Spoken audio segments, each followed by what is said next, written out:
Handicap et fonction publique, les grands témoins d'Occitanie. La série podcast du FIPHFP en Occitanie. Bonjour à tous et à toutes. L'équipe du Handipact Occitanie est heureuse de vous accueillir aujourd'hui pour vous parler des outils à destination des employeurs de la fonction publique d'État pour favoriser l'emploi ou le maintien dans l'emploi des personnes en situation de handicap. Nous allons dans ce podcast aborder les outils du FIPHFP mais aussi ceux de Cap Emploi. Nous avons pour cela le plaisir d'accueillir Clémence Wegscheder de la plateforme régionale d'appui interministériel à la gestion des ressources humaines sous l'acronyme PFRH. Bonjour Clémence Wegscheder. Bonjour. Je vous laisse vous présenter. Eh bien, je suis donc Clémence Wegscheder, directrice de la plateforme RH Occitanie. Alors, rapidement, juste pour cadrer un petit peu l'émission de la PFRH, nous sommes une équipe auprès du préfet des régions située sur Toulouse. Et notre mission est d'accompagner à la fois les services de l'État et les agents sur les thématiques transverses RH pour faire en sorte que à la fois les services et les agents soient mieux dans leur poste de travail. Donc, on a 3 axes d'intervention. On intervient sur de l'accompagnement collectif, plutôt des équipes et des services. On intervient également sur de l'accompagnement individuel, des montées en compétences, des évolutions de parcours professionnel, et également sur la diffusion des bonnes pratiques RH, dont de l'animation de réseau. Et notamment, nous animons un réseau métier des référents handicap des services de l'État en région Occitanie. C'est intéressant, merci. Alors, peut-être que tout d'abord, vous, Madame Wegscheder, quel constat vous faites sur le recours actuel des services de l'État aux outils du FIPHFP ou ceux du Cap Emploi?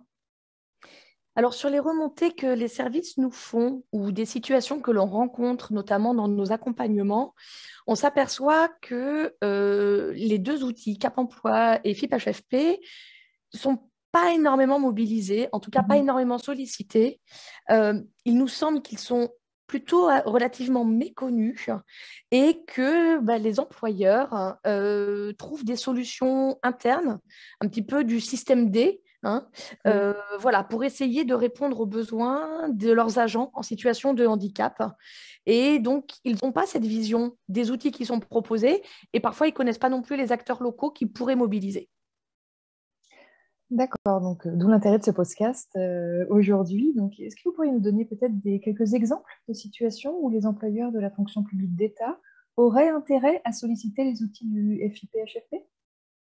Oui, tout à fait. Le FIPHFP est finalement en mission d'accompagner les services de l'État pour intégrer les agents en situation de handicap. Donc, il y a plusieurs thématiques que les employeurs peuvent mobiliser, tout autour de favoriser le maintien dans l'emploi, quand on a un agent qui déclare un handicap, par exemple. Toutes les questions d'accessibilité numérique, qui sont des thématiques très prégnantes aujourd'hui. L'impact du numérique est vraiment important dans les métiers. Également, le FIP peut aider les employeurs sur le renforcement de l'apprentissage et comment recruter des apprentis en situation de handicap. Dans la continuité, sur l'accompagnement à mieux former les personnes, soit qui sont en situation de handicap, mais également les personnes qui sont aux côtés et à proximité de ces agents en situation de handicap. Il y a des possibilités de les accompagner également. Et puis, in fine, de favoriser le recrutement de ces personnes en situation de handicap dans la fonction publique d'État. Oui, bien sûr. Donc, oui, tout à fait. Si par exemple, je prends 3 exemples concrets, peut-être pour illustrer un petit peu comment les mobiliser. D'abord, le message clé que je voudrais faire passer, c'est à chaque fois qu'il y a une situation, pensez bien à mobiliser la médecine de prévention, à vous rapprocher de ces acteurs de la médecine de prévention qui sont des partenaires incontournables dans les démarches. Donc, un premier exemple, par exemple, le FIPHFP peut accompagner ses employeurs sur des questions de transport des agents de handicap.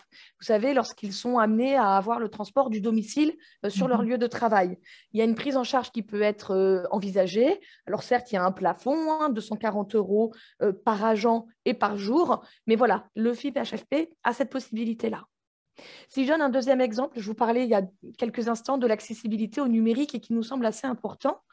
Le FIPHFP peut aider les employeurs à rendre un site web accessible pour des agents en situation de handicap. Très bien. Parce que des agents en situation de handicap qui doivent travailler sur des outils web, mais qui ne sont pas accessibles pour eux en fonction de leur handicap, du coup, effectivement, c'est compliqué pour eux. Et puis un troisième exemple, pour donner un petit panel illustratif, l'aménagement ergonomique du poste de travail, qui est souvent l'exemple sur lequel on vient chercher les employeurs. Là aussi, les employeurs ont la possibilité de mobiliser le FIP, par exemple pour une étude d'ergonomie pour les agents, qu'ils soient fonctionnaires, CDD ou même apprentis, avec un montant maximum pour les études d'adaptation ergonomique. Et puis ensuite, pour des questions aussi d'aménagement du lieu de travail, avec par exemple un montant maximum qui peut aller jusqu'à 10 000 € sur 3 ans pour certaines situations de handicap pour certains agents. Donc, juste sur l'aménagement ergonomique du poste de travail, le FIP-HFP s'engage dès lors qu'il s'agit de compenser le handicap de l'agent et pas juste de l'amélioration des conditions de travail de l'ensemble des agents. On est bien d'accord avec ça? Oui, c'est très clair, merci. Puis c'est vraiment important de renforcer ce point et de montrer effectivement qu'il y a des actions sur plusieurs thématiques possibles et des aides financières qui ne sont pas négligeables. Alors, comment doit s'y prendre un employeur qui nous écoute et qui souhaiterait mobiliser ces outils, ou d'autres d'ailleurs? Alors, effectivement, pour nous, il y a plusieurs niveaux d'intervention, en tout cas de mobilisation des employeurs. Le premier, c'est au niveau local, la proximité. C'est effectivement d'ailleurs le réflexe qu'on peut avoir et développer naturellement. Dans l'objectif que l'employeur puisse se créer en fait une espèce d'équipe un peu locale pour traiter la situation d'un agent. Donc, avec le référent handicap, s'il en a un dans sa structure. Et parfois, les référents RH ne pensent pas forcément à solliciter les référents handicap. Et puis, s'il y en a un médecin de prévention. L'objectif, en fait, de ce petit comité ou de cette petite équipe locale, c'est finalement d'agir au plus près des besoins de l'agent. Et souvent, de son manager, c'est de répondre vraiment directement aux besoins de l'agent. Ensuite, si jamais on ne trouve pas les réponses, on ne trouve pas forcément les bons acteurs, au niveau régional, la possibilité de nous solliciter, nous, la PFRH. Au sein de la PFRH, il y a une conseillère en environnement professionnel, Sandrine Saint-Oyen, qui est à la disposition des employeurs publics de l'État et qu'il est possible de mobiliser pour faire de la mise en relation. Et puis également, en dernier recours aussi, la possibilité directement de contacter les acteurs du FIP-HFP. Via le site internet FIP-HFP, vous avez la possibilité en tant qu'employeur d'entrer en contact avec vos interlocuteurs locaux. Très bien, c'est clair, merci beaucoup. Et je crois qu'il y a aussi les CAP emploi. Est-ce que vous pouvez nous en dire quelques mots peut-être? Tout à fait. Donc, les CAP emploi, en fait, présents dans chaque département, finalement, peuvent constituer ce que j'appelais là à l'instant l'espèce d'équipe locale de proximité au plus près des besoins de l'agent. Donc, n'hésitez pas, employeur public, à solliciter CAP emploi, puisque CAP emploi a plusieurs en fait, vocations et missions, évidemment, de conseiller, d'accompagner les employeurs publics, par exemple dans des diagnostics de situation de travail. Alors, on revient aussi un petit peu sur des accompagnements sur les aménagements techniques. On parlait d'aménagement ergonomique, mais Cap Emploi aussi peut apporter des premiers éléments de réponse. Et puis, Cap Emploi, parfois, peut être aussi un facilitateur entre l'employeur, la médecine de prévention, des acteurs RH. Il arrive dans certaines situations que des agents en situation de handicap se retrouvent un peu seuls. Il peut y avoir un peu de situation de tension. Et Cap Emploi peut se faire un peu facilitateur des différents acteurs. Oui, tout à fait. C'est un point important à soulever, effectivement. Ensuite, Cap Emploi a la possibilité aussi d'accompagner les employeurs locaux sur d'autres sujets, par exemple d'appuyer les agents à des questions de reconversion. Je suis un agent, un handicap se déclare, il faut que je rentre dans un circuit et dans un parcours de reconversion. Cap Emploi peut effectivement accompagner les agents sur ces questions-là, d'évolution professionnelle. Il peut proposer des bilans professionnels ou des aides au retour à l'emploi, par exemple des agents en situation de retour de maladie longue. Aujourd'hui, c'est un des sujets majeurs aussi et qui est porté par Cap Emploi, c'est comment prévenir la désinsertion professionnelle. On rencontre des agents qui ont des maladies longues qu'il faut réintégrer. L'allongement des carrières repose aussi de cette question et Cap Emploi peut aider les employeurs à accompagner ces agents qui pourraient avoir du mal à retrouver une place dans leur structure en fait. Très bien. Voilà. Très bien, merci. Pour guider nos auditeurs, peut-être que vous pourriez préciser quel est le lien entre Cap Emploi et le FIP-HFP? Oui, alors depuis à peu près juin de cette année 2021, il y a un protocole qui existe entre Cap Emploi et le FIP-HFP.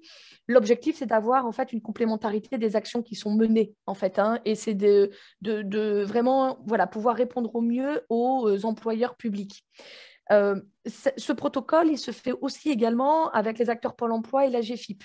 L'idée, c'est d'avoir une offre de services intégrée et de mobiliser les bons acteurs en fonction des besoins, d'adapter les réponses.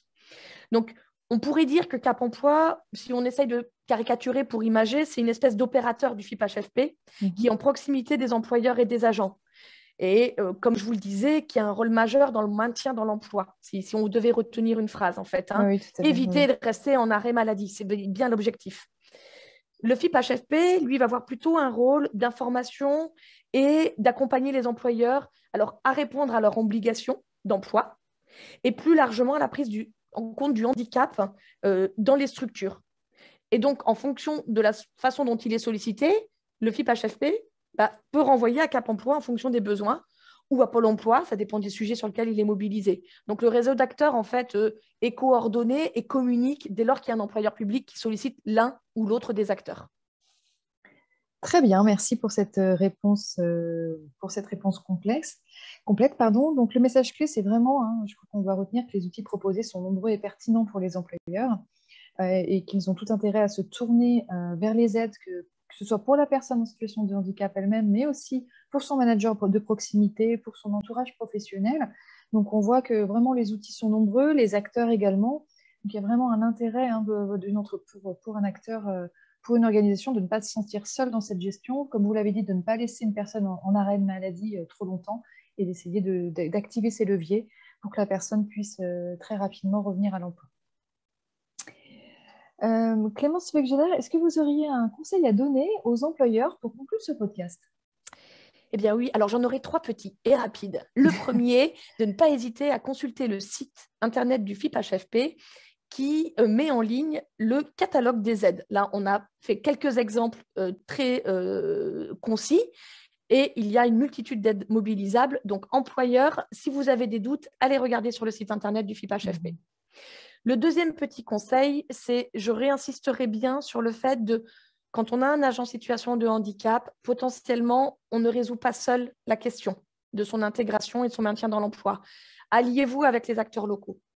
Et ensuite, le troisième petit conseil que j'aimerais transmettre, qui élargit un petit peu peut-être le sujet de ce podcast, c'est que finalement, la situation du handicap est souvent abordée uniquement sous l'angle de l'aménagement ergonomique. Moi-même, j'en ai parlé dans le podcast. C'est vrai, oui, tout à fait. Et pourtant, le handicap, on le sait, la plupart des handicaps sont invisibles. Et donc, on ne... Voilà, si 80%, je peux faire passer... je vous coupe 2 minutes, mais 80% pour quel chiffre quand même des handicaps sont invisibles selon les études? Eh bien, tout à fait, vous avez raison. Et donc, du coup, voilà, l'intégration du handicap n'est pas que un sujet d'aménagement de poste, d'aménagement ergonomique. On est bien dans quelque chose de plus large et donc toute la complexité, puisque le handicap est dit invisible, comment l'identifier, comment le repérer et comment accompagner ses agents. Mais voilà, c'était le dernier, effectivement, petit message que j'aurais souhaité pour ce podcast. C'est parfait. Merci beaucoup, Clémence Weggeler. C'est la fin de ce podcast. Nous espérons qu'il vous sera utile pour mobiliser ces outils nombreux et facilitants pour l'emploi ou le maintien dans l'emploi des personnes en situation de handicap. À très bientôt avec le Handipact Occitanie.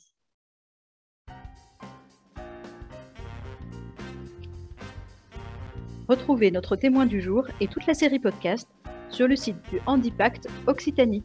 À très bientôt.